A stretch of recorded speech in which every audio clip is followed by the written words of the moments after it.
इस शुभ अवसर से जिस तरह सेंटर गवर्नमेंट ने जिमीदारा दे तीन काले कानून रद्द किए। बीजेपीसी के अध्यक्ष सरदार फतेह सिंह जी, जनरल सेक्रेटरी, सभी कमेटी के मेंबरान, जम्मू कश्मीर प्रशासन के सभी अधिकारीगण, यहाँ उपस्थित भाइयों बहनों और पत्रकार मित्रों,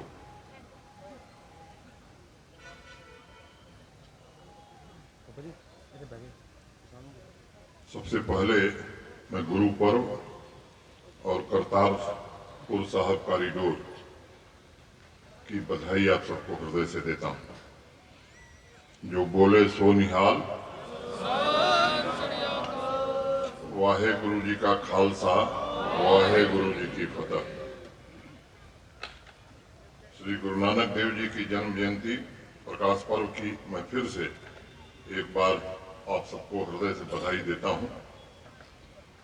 सो दरु केहा सो घरु केहा, जितबई सरब समाले, बाजे नाद असंखा केते बावन हारे, केते राग परी शिव कहनी, केते गावन हारे।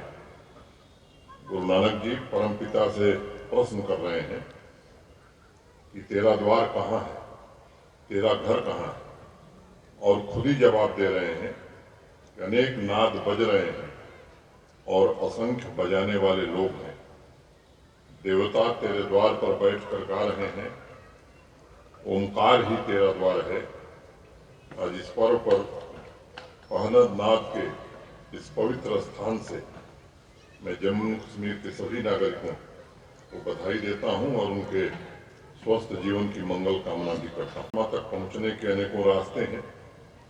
कोई साधना से उन तक पहुंचता है, कोई कर्म योग से, तो कोई भक्ति योग से उन्हें गा करके प्राप्त करता है।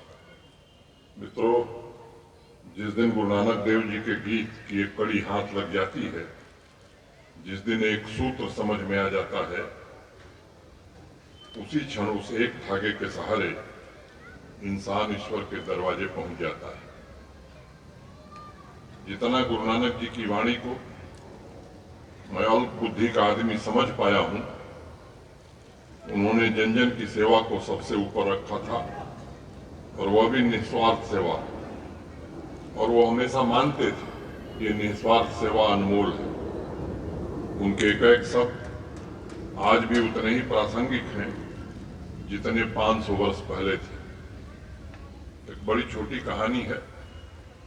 गुरु नानक जी जब बड़े हुए तो उनके पिताजी ने उन्हें सामान खरीदने के लिए कुछ पैसे दिए और पड़ोस के गांव में भेज दिया। एक सलाह भी दी उन्होंने कि दूसरे गांव से सस्ते में खरीदना, और जो कुछ खरीदना इस गांव में लाकर थोड़ा महंगे में बेचना। और मुझे लगता है कि हर धंधे का उसूल भी यही है कि जो भी करो उसमें मुनाफा हो। गुरु नानक जी ने सामान तो खरीदा, लेकिन जब वापस आ रहे थे तो रास्ते में कुछ साधु मिल गए। कई दिन से भूखे थे साधु लोग। पिताजी के सिखाए धंधे के मुनाफे की बात वो भूल गए। गुरु नानक जी ने पूछा कि भाई आप लोग भूखे बैठे हैं, उठिए क्यों नहीं गांव चले जाते और कुछ खा लेते हैं। साधुओं ने कहा यही तो हमारा व्रत है कि जब परम पिता की मर्जी होगी तो वही हमें भोजन देंगे। गुरु नानक जी थोड़ी देर के लिए सोच विचार में पड़ गए।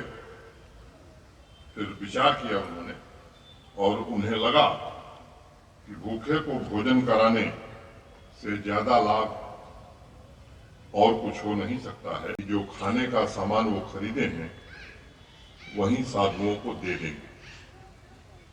गुरु नानक जी के साथ उनके एक मित्र भी थे, बाला। उन्होंने गुरु जी से कहा कि क्या आप पागल हो गए हैं? आपके पिताजी ने कहा है कुछ लाभ कमा के आना और आप तो सब लुटाने पर उतारू हो गए। लेकिन गुरु जी ने बात अनसुनी कर दी और साधुओं को खिला पिलाकर प्रसन्नचित्त होकर घर लौट आए। पिताजी ने देखा कि बेटा खाली हाथ आया है। जाहिर सी बात है, गुस्सा आया उन्हें और बोले कि तू सब कुछ बर्बाद कर देगा। गुरु नानक जी ने कहा कि आप सोचिए, मैंने भूखे साधुओं को भोजन कराया है और इससे ज्यादा लाभ, इससे ज्यादा मुनाफा किसी और काम में हो नहीं सकता है। मैं तो लाभ कमा कर लौटा हूं, लेकिन निस्वार्थ भाव का यह लाभ दुनिया में कम लोगों को दिखाई पड़ता है। मित्रों, लेकिन वह अंतरतम को, अंतःकरण को प्रतिपल समृद्ध बनाता है। और इसलिए मैं मानता हूं कि सच्चा इंसान वही है जो गुरु नानक जी के साहस और समर्पण की तरह जरूरतमंदों की सेवा करे। और मुझे लगता है कि प्रकाश पर्व का संदेश भी यही है। अनेक ऋषियों ने इस भाव को अपने अपने शब्दों में बयां किया है। संत कबीरदास जी ने कहा है कि जो घर बारे आपनों चले हमारे साथ।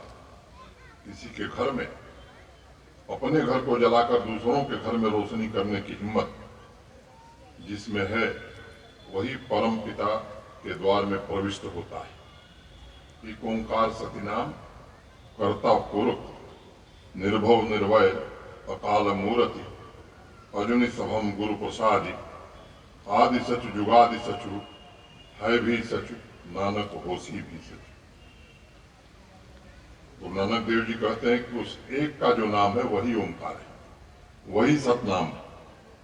कर्ता पुरुष भी वही है, भय से रहित है, वैर से रहित है, कालातीत मूर्ति है, अयोनि है, स्वयंभू है। और ये गुरु कृपा से ही। आदरणीय नरेंद्र मोदी जी का भी हृदय से साधुवाद करना चाहूंगा, जिन्होंने गुरु परंपरा को जन जन तक पहुंचाने के लिए राष्ट्रीय कर्तव्य के रूप में एक बृहद कार्य योजना बना करके इसे आगे बढ़ाया है। दूसरी खुशी की बात है, जो मैंने पहले कहा कि प्रकाश पर्व से पहले ही करतारपुर कॉरिडोर खोल दिया गया है, जो सिख समुदाय और गुरुओं के प्रति उनकी अपार श्रद्धा को दिखाता है। मुझे अत्यंत प्रसन्नता है कि जम्मू कश्मीर में सिख समुदाय ने मानवता की सेवा की परंपरा, गुरुओं के आशीर्वाद से बढ़ चढ़ करके इस काम में हिस्सा लिया है।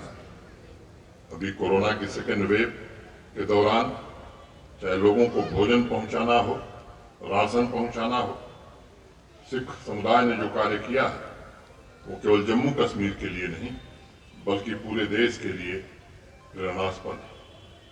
मित्रों, पिछले 500 सालों में हिंदुस्तान के इतिहास में कभी भी ऐसा वक्त नहीं आया जब गुरु नानक देव जी के दर्शन ने सर्व समाज का मार्ग न प्रशस्त किया। उनके धार्मिक सद्भाव और अहिंसा की शिक्षा आज भी मानवता के लिए प्रेरणा स्रोत है। चाहे जितनी भी बाधाएं, मुश्किलें हों, चुनौतियां हों, उनका सामना करने की शक्ति हमें गुरु जी के जीवन और उनके दर्शन से मिलती है। मैं मानता हूं कि इन दो शब्दों में समाया हुआ है। ये अपने आप में एक संपूर्ण जीवन दर्शन है। संतोष और मानव सेवा का गुरु नानक देव जी का मंत्र खुद के जीवन में ढालना और जन जन तक पहुंचाना, मैं समझता हूं कि आज अगर यही हम संकल्प लेते हैं तो ये सबसे बड़ा कर्तव्य हमारा होगा। मित्रों, मेरे पूर्व संचालक महोदय ने आपको सूचना दी है। आज सम्माननीय प्रधानमंत्री जी ने कृषि कानूनों को वापस लेने की बात कही है।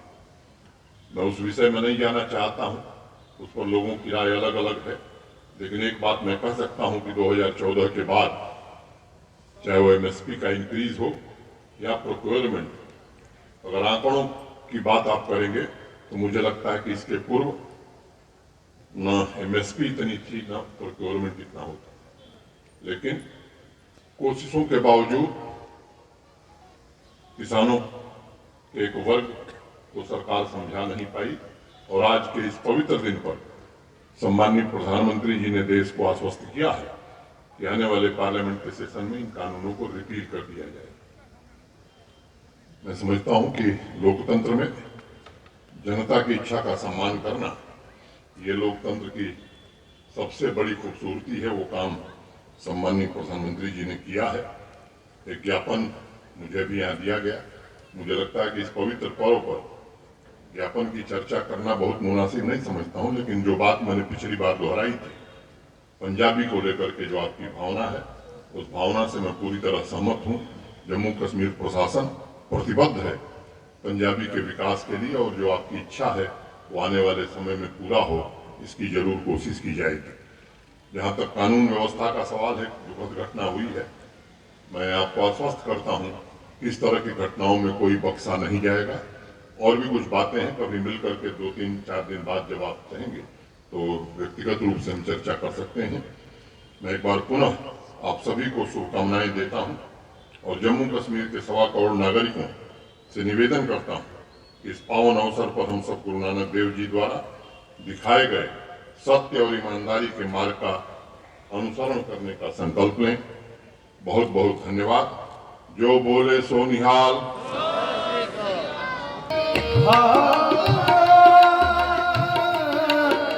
हा